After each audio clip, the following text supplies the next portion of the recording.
नमस्ते। अपने चल रहा है संख्यापति नंबर सिस्टम में हमने कल किया था सम और विषम के बाद में आज कुछ नियम है, उन नियमों के बारे में बात करेंगे। नियम है क्रम विनिमय नियम,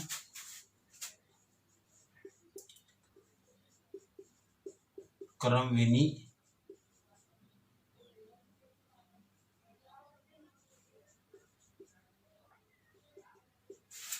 विनिमय नियम।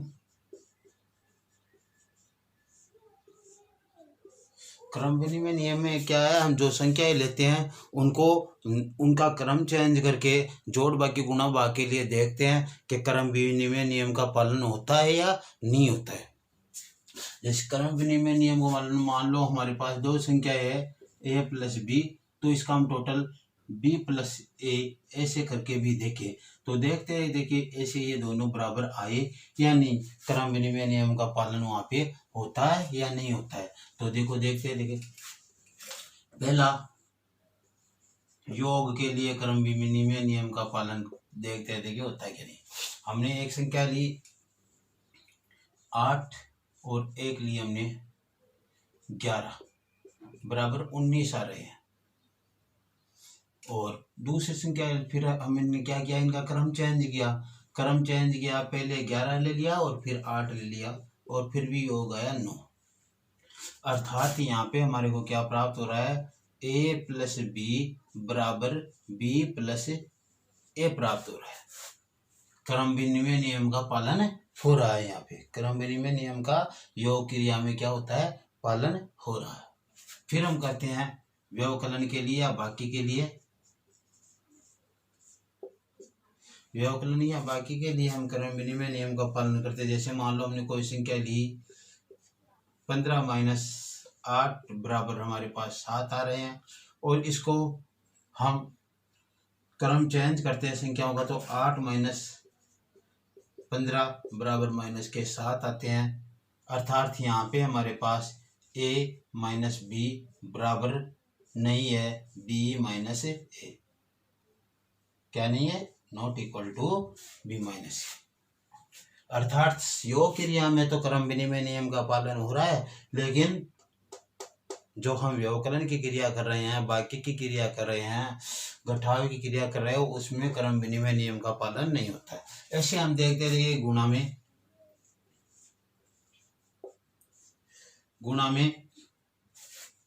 के लिए देखते हैं। जैसे 7 इंटू 5 बराबर 35 आ रहे हैं, 5 इंटू 7 बराबर 35 आ रहे हैं। यानी गुणा क्रिया में भी क्या हो रहा है, क्रिया नियम में भी इसमें क्या हो रहा है, योग जो क्रम विनिमय नियम है उसका पालन हो रहा है। तो a गुणा b इक्वल टू b गुणा a।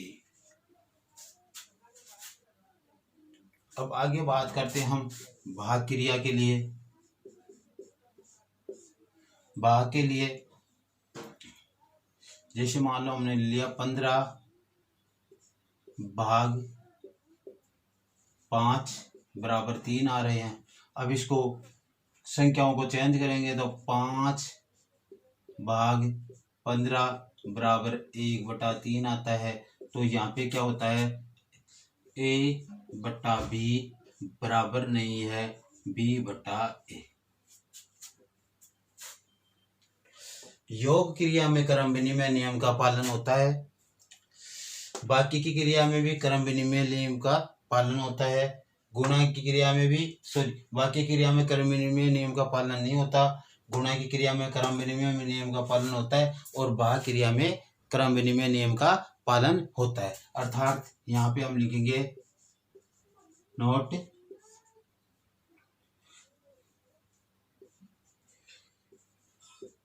योग फल व गुणन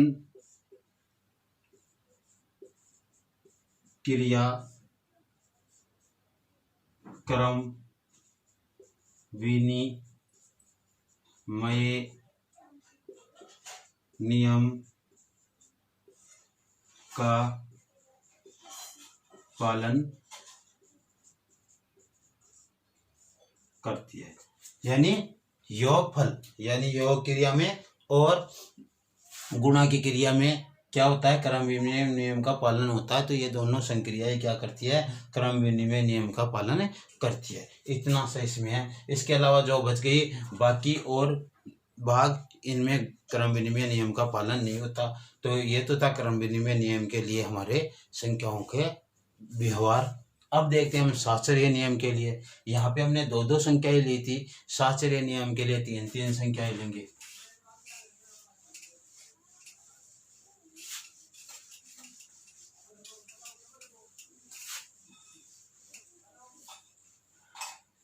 जैसे साहचर्य नियम के लिए देखिए, मैं a प्लस बी प्लस सी तीन क्रियाएं, तो इसके फिर दूसरे में लेंगे a प्लस बी प्लस सी, इस प्रकार से लेंगे।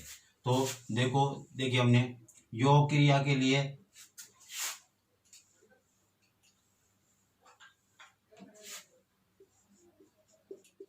साहचर्य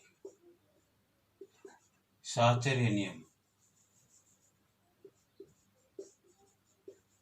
या साहचर्यता का नियम भी बोल देते हैं। तो योग क्रिया के लिए देखेंगे हम, जोड़ के लिए देखेंगे। देखिए तीन संख्याएं लेते हैं हमने तीन संख्याएं ली, 5 प्लस 7 प्लस 8, इन दो के लगाया।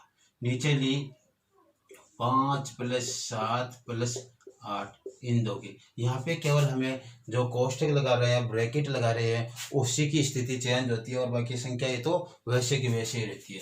तो इसको हम हल करते हैं। तो देखो क्या प्राप्त हो हमारे को। पहले तो इस क्रिया को करेंगे योग जो कोष्टक में, तो 12 प्लस 8 बराबर हमारे पास 20 प्राप्त हो गई। फिर इसके लिए करेंगे तो 5 प्लस कोष्टक की संख्या में 15 बराबर 20। तो साहचर्य नियम में क्या होता है, a प्लस बी प्लस सी बराबर है a प्लस बी प्लस सी। ये साहचर्य नियम का पालन होता है। योग क्रिया के लिए साहचर्य नियम का क्या होता है, पालन होता है। फिर बाकी या व्यवकलन के लिए बात करते हैं। तो हमने मान लो कोई संख्या ली यहाँ पे 15 माइनस 7 माइनस 3,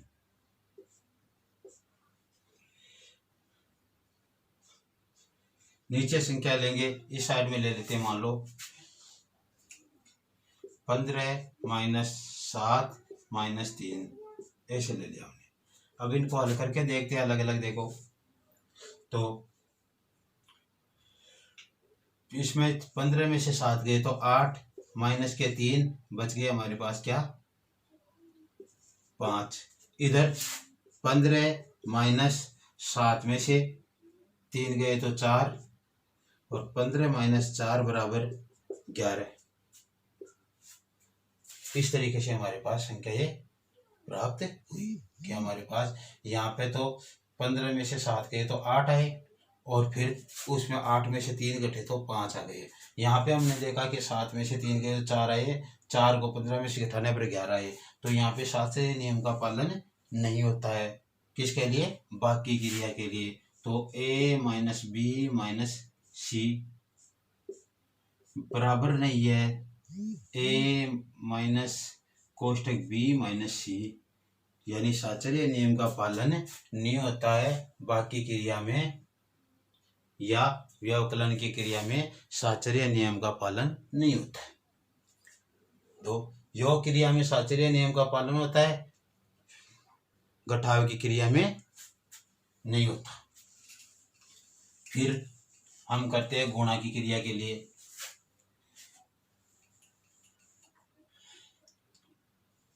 तीन गुणा 4 गुणा 5,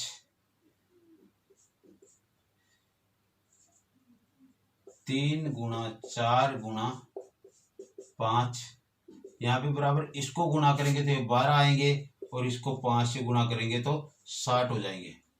और इसको गुणा करेंगे तो देखो 3 गुणा इसको गुणा करेंगे तो 20, और 20 दिए 60, यानी गुणन क्रिया साचर्य नियम का पालन करती है। गुणन क्रिया क्या करती है? साचर्य नियम का पालन करती है। A cross B cross C equal है A क्रॉस कोष्टक B क्रॉस C कोष्टक बंद।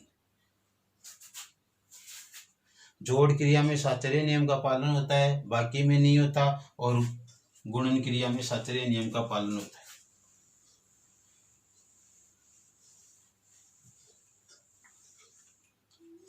अब करते हैं भाग के लिए।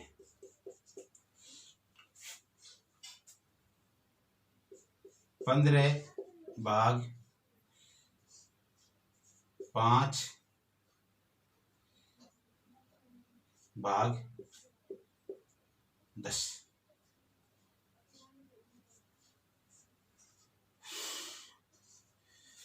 और इधर ले लें 15 भाग 5 भाग 10। पहले कोष्ट वाली संख्या हल होगी तो इसका इसमें भाग 3 बार गया और भाग 10 आ गया, यानी 3/10 हो गई है। और इधर 15 भाग, इसको हल करेंगे तो ये 1/2 हो जाएंगे, 5 से कट जाएंगे, 5/10 का मतलब 1/2 हो जाएगा। अब जैसे ही ये भाग की क्रिया तो ये संख्या उल्टी होगी, 2 ऊपर 1 नीचे, कितना हो गया? 30 हो गया। तो यहाँ पे भाग की क्रिया में साचर्य नियम का पालन नहीं होता, या तो 3/10 हो रहे हैं, यहाँ पे 30 हो रहे हैं, तो साचर्य नियम का पालन भाग की क्रिया में नहीं होता है। A भाग B भाग C और A बराबर नहीं है A भाग कोष्टक B भाग C, ये बराबर नहीं।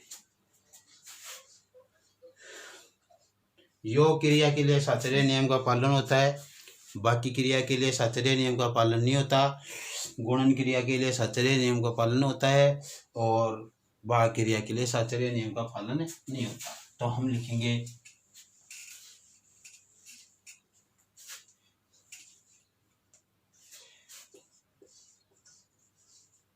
नोट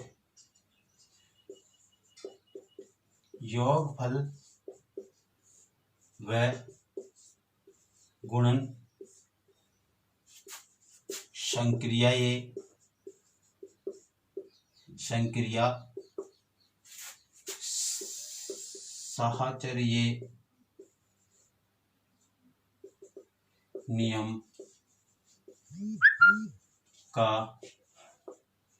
पालन करती है। योग व गुणन संक्रिया साचर्य नियम का पालन करती है। ये अपने क्रम विनिमय और साचर्य नियम हो गए।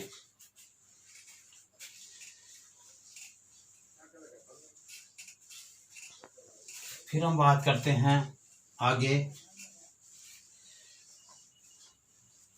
योज्य प्रतिलोम।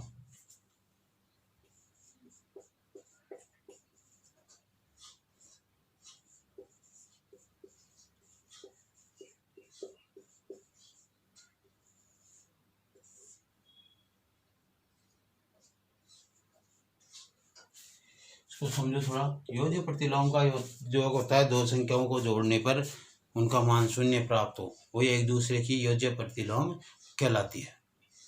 जैसे प्लस है तो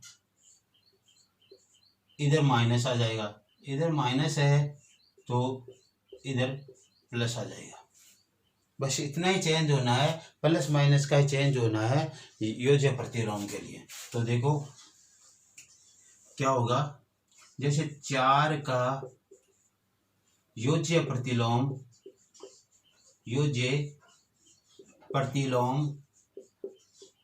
चार का योज्य प्रतिलोम -4 होगा। योग था इधर प्लस था, इधर माइनस कर दिया। -7 का योज्य प्रतिलोम +7 होगा। -1/7 का योज्य प्रतिलोम +1/7 होगा। 9/11 का योज्य प्रतिलोम माइनस 9/11 होगा। 9/11 का योज्य प्रतिलोम माइनस 9/11 होगा। हमें तो ये ध्यान रखना है, किसी संख्या का योज्य प्रतिलोम पूछता है तो उसको चिन्ह चेंज करना है। यहाँ पे प्लस तो यहाँ पे माइनस कर दो, यहाँ पे माइनस तो यहाँ पे प्लस कर दो, यहाँ पे माइनस यहाँ पे प्लस, यहाँ पे प्लस तो यहाँ पे माइनस कर दो। इतना ही ध्यान रखना है योज्य प्रतिलोम के लिए। योज्य प्रतिलोम के लिए इतना ही ध्यान रखना है।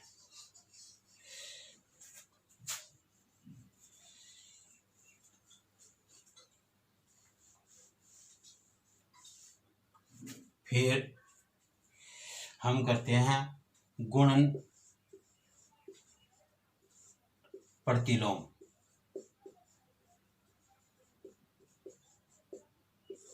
गुणन प्रतिलोम का मतलब होता है, इधर गुणा है तो इस साइड में भाग हो जाएगा, और इस साइड में भाग है तो इस साइड में गुणा हो जाएगा।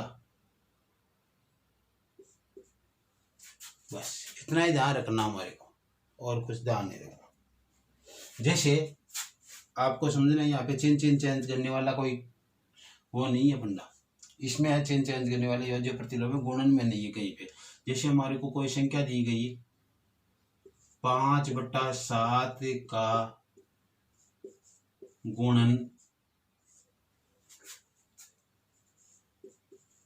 प्रतिलोम,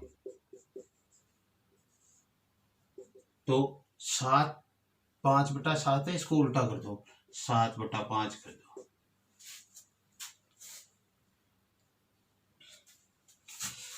ऐसे ही हमारे को मान लो कोई संख्या दी गई है 2 का गुणन प्रतिलोम 1/2।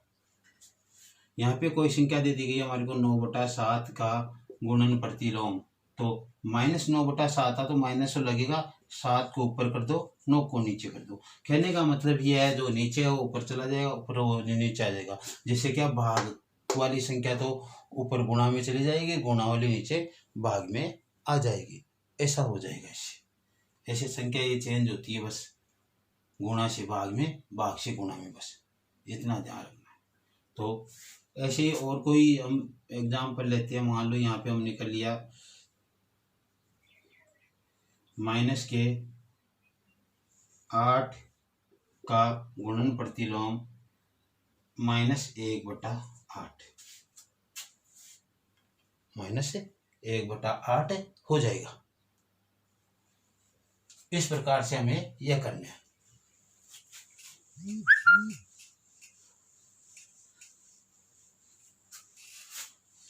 अब देखो आगे,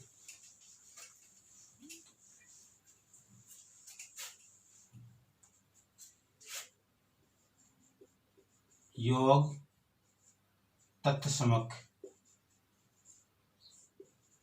अवयव, यानी किसी संख्या में उसके योज्य प्रतिलोम को जोड़ते हैं तो मान 0 प्राप्त होता है। किसी संख्या में उसके योज्य प्रतिलोम को जोड़ते हैं तो मान 0 प्राप्त होता है। जैसे 4 का योज्य प्रतिलोम -4 है। इनको हम जोड़े, 4 + -4 बराबर 4 - 0 प्राप्त होता है। योग है, इसलिए योग तो हमने इसका योग किया तो हमें 0 प्राप्त हुआ। तो ये 0 क्या है, योग तत्समक अवयव है। तो योगात्मक तत्समक अवयव बोल सकते हैं, योग तत्समक अवयव। अतः 0 1 0 योग तत्समक अवयव है। योग तत्समक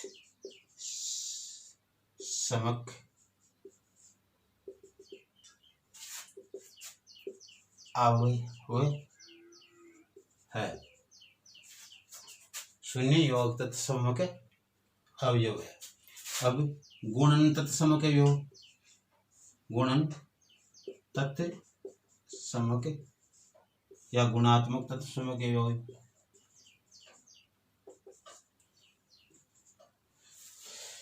यदि किसी संख्या के को उसके गुणन तत्समक से गुणा किया जाए तो मान 1 प्राप्त होता है। किसी संख्या को उसके गुणन तत्समक से गुणा करने पर मान 1 प्राप्त होता है, तो ऐसी स्थिति में 1 क्या कहलाता है? गुणन तत्समक कहलाता है। जैसे 4 का गुणन प्रतिलोम 1/4। किसी संख्या को उसके गुणन प्रतिलोम से, तत्समक से नहीं, गुणन प्रतिलोम से गुणा किया जाए तो मान 1 प्राप्त होता है। 4 गुणा 1/4, 4 से 4 गया तो 1 प्राप्त हुआ। और ये क्या गुणन तत्समक अवयव है। किसी संख्या को उसके गुणन प्रतिलोम से गुणा करने पर मान 1 प्राप्त होता है, अतः 1 गुणन तत्समक अवयव होता है। तो योग तत्समक अवयव सदैव 0 होता है और गुणन तत्समक अवयव सदैव 1 होता है। यह हमें ध्यान रखना है। फिर उसके बाद में हम करते हैं साचर्यता की बात। साचर्यता के सवर्त नियम। सवर्त नियम की बात। सवर्त नियम का मतलब है एक ही वृत्त में आए। जैसे सबसे पहली संख्या थी हमारे पास प्राकृत संख्या ये, और वो 1 से लेकर अनंत तक थी। दूसरी संख्या थी हमारे पास पूर्ण संख्या ये, वो 0 से लेकर अनंत तक थी। तीसरी संख्या थी हमारे पास पूर्णांक संख्या ये, पूर्णांक संख्या ये, वो माइनस अनंत से लेकर प्लस अनंत तक की सभी संख्याएं थी। फिर उसके बाद में थी हमारे पास परिमेय संख्याएं, और परिमेय संख्याओं की परिभाषा थी P/Q और Q नॉट इक्वल टू 0। ऐसा था हमारे पास। तो हम इनके बारे में बात करेंगे कि किसी संख्या को जोड़ने पर यदि वो इस वर्त में क्या प्राकृत आ रही है, इसमें पूर्ण संख्या आ रही है और इसमें पूर्णांक संख्या आ रही है, तो हम इसके बारे में सोचेंगे। देखिए, तो इसके लिए एक सारणी बनाना पड़ेगा।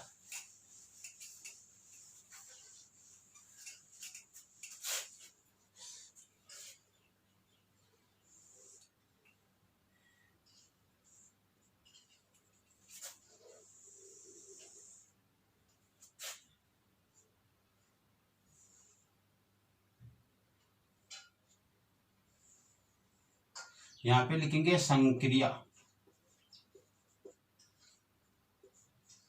के अंतर्गत सवर्त नियम का पालन होता है।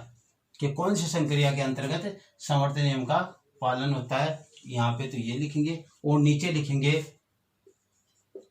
योग संक्रिया, फिर बाद में बाकी या व्यवकलन संक्रिया, उसके बाद में गुणन संक्रिया या गुणा, और फिर भाग। कौन सी संक्रिया में क्या होता है, इनका पालन होता है। इधर क्या है, संख्या यह है, संक्रिया तो इधर हमने बता दी और संख्या इधर नीचे बताएंगे। पहले नंबर पर प्राकृत संख्या है, और प्राकृत संख्या होती है 1 से लेकर अनंत तक।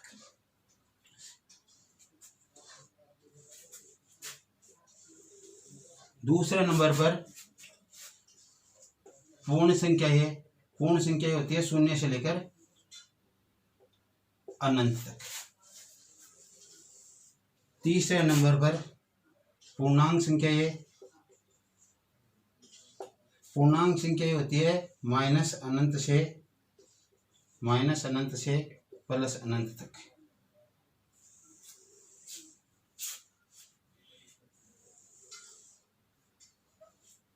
फिर होती है परिमेय संख्याएं, परिमेय संख्याएं, और परिमेय संख्या P/Q Q not equal to zero योग।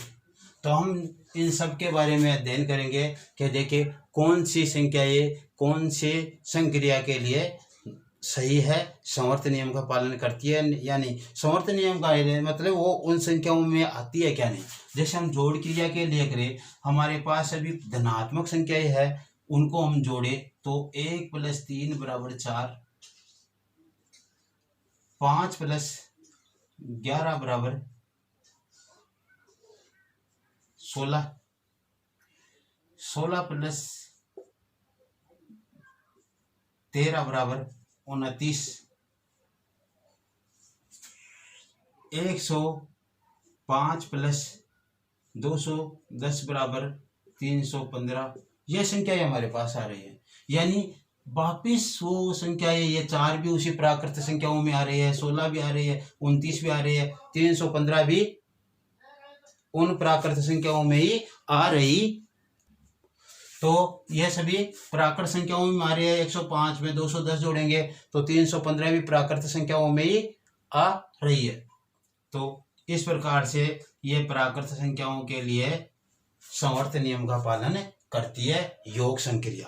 प्राकृत संख्याओं के लिए योग नियम का पालन करती है कौन सी प्राकृत संख्या, ये योग नियम का पालन करती है समवर्त नियम के लिए। अब बाकी के लिए देखिए, बाकी 7 - 9 = -2, जबकि -2 तो हमारी प्राकृत संख्याओं में होते ही नहीं, तो यहाँ पे ये नहीं करती। यहाँ पे तो यस है लेकिन यहाँ पे आपके नो। यानी प्राकृत संख्या योग संक्रिया के लिए समवर्त नियम का पालन करती है, लेकिन बाकी संक्रिया के लिए समवर्त नियम का पालन नहीं करती है। अब गुणा के लिए देखते हैं। 3 × 15 = 45, 8 × 110 = 880। यानी यहाँ पे भी पालन हो रहा है किसका, सभी प्राकृत संख्या ही आएगी। तो यस, गुणन संक्रिया के लिए प्राकृत संख्या ये समवर्त नियम का पालन करती है। अब भाग संक्रिया के लिए करते हैं हम। देखिए 2/5 पहले ही भाग में यह असफल हो गई, क्योंकि इस रूप में हमारे पास प्राकृत संख्याएं होगी नहीं। प्राकृत संख्याएं 1 से लेकर अनंत तक होती है, तो यहाँ पे 9।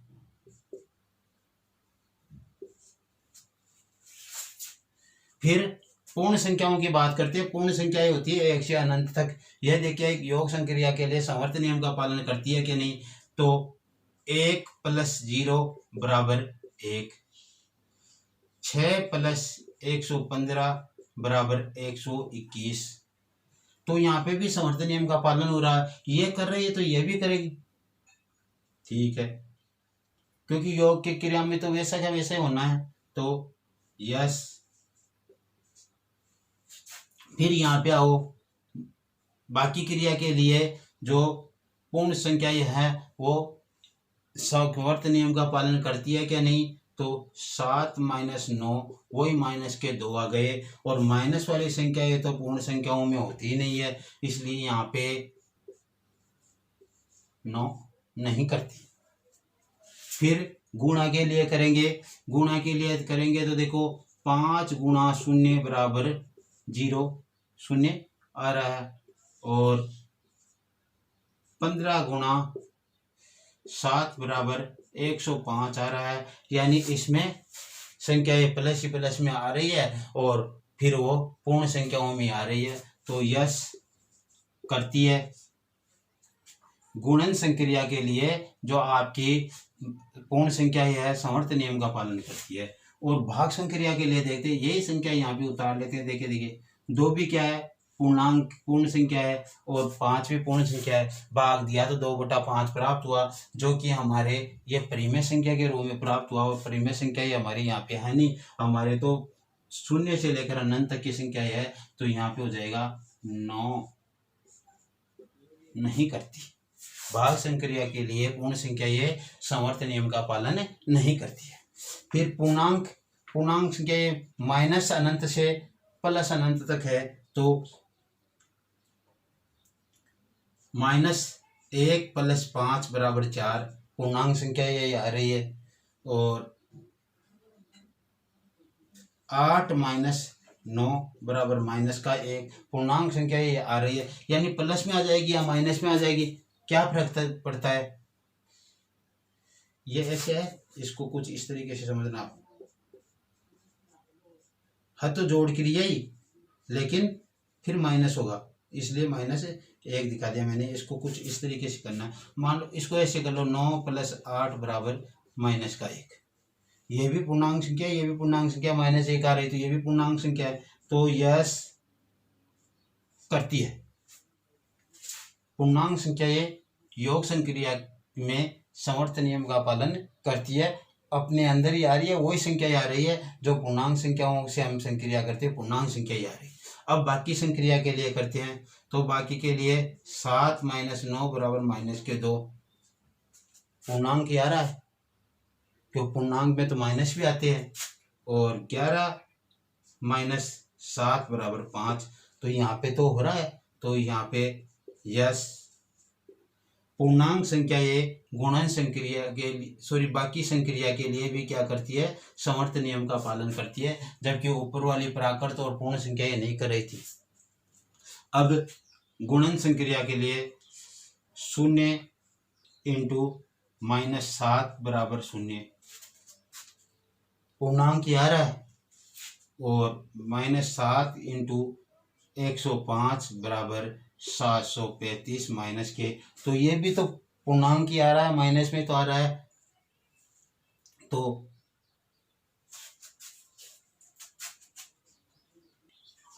थोड़ी देर के लिए लाइट चली गई थी, तो यहाँ पे यस करती है गुणन संक्रिया के लिए। भाग संक्रिया के लिए देखते हैं, 2 भी पूर्णांक है और 5 भी पूर्णांक है, और 2/5 प्राप्त हुआ, अतः नहीं करती। क्यों 2/5 पूर्णांकों में नहीं आते हैं। फिर हम परिमेय संख्याओं की बात करते हैं, तो परिमेय संख्याओं में तो सभी आते हैं, जैसे 1/2 और 3/2 को जोड़ा तो 4/2 आ गए हमारे पास, और ये 2 आ गए। यह भी परिमेय संख्या है। -1/3 प्लस 1/7 को जोड़ा तो इसका मान आ जाएगा हमारे पास -7 +3/7, यानी -4/7। तो करती है यस। योग की क्रिया के लिए तो सभी संख्या ये समवर्त नियम का पालन करती है, चाहे पूर्ण हो, पूर्णांक हो, प्राकृत हो या परिमेय हो। फिर बाकी के लिए तो -1/2 -1/3 6 एलसीएम आया इसका, तो यहाँ पे 3 - 2 बराबर 1/6 करती है, तो यहाँ पे यस। फिर आगे गुणन संक्रिया के लिए 1/3 × 2/3 बराबर 2/9 करती है, तो यहाँ पे भी ये सत्य है। गुणन संक्रिया के लिए यस। योग संक्रिया, ये भाग संक्रिया के लिए देखो, भाग के लिए देखो, बाकी सबके लिए तो करती है। भाग 2 में 5 के देंगे, या 1/3 में 1/2 का देंगे तो 2/3 आ जाएगा। लेकिन जैसे ही 1 में भाग शून्य का या किसी भी संख्या में भाग शून्य का देंगे तो वहाँ पे अनंत आ जाएगा। तो हमें क्या करेंगे, यहाँ पे यस या नो दोनों हो सकते हैं, हाँ या ना। या फिर आप ऐसे कहोगे कि शून्य को छोड़कर बाकी सब अंकों को हर के रो में शून्य नहीं आना चाहिए, और बाकी सब अंकों के लिए परिमेय संख्या ये क्या करती है, समवर्त नियम का पालन करती है। तो हाँ या ना दोनों ही हो सकते हैं। तो ये है हमारे पास सारणी है। ऊपर वाली दोनों तो प्लस और गुणन के लिए करती है, नीचे वाली दोनों प्लस बाकी और गुणन के लिए सत्य है, प्लस बाकी और गुणन के लिए सत्य है। आज की हमारी क्लास यहाँ तक की, और आगे हम कल करेंगे। ये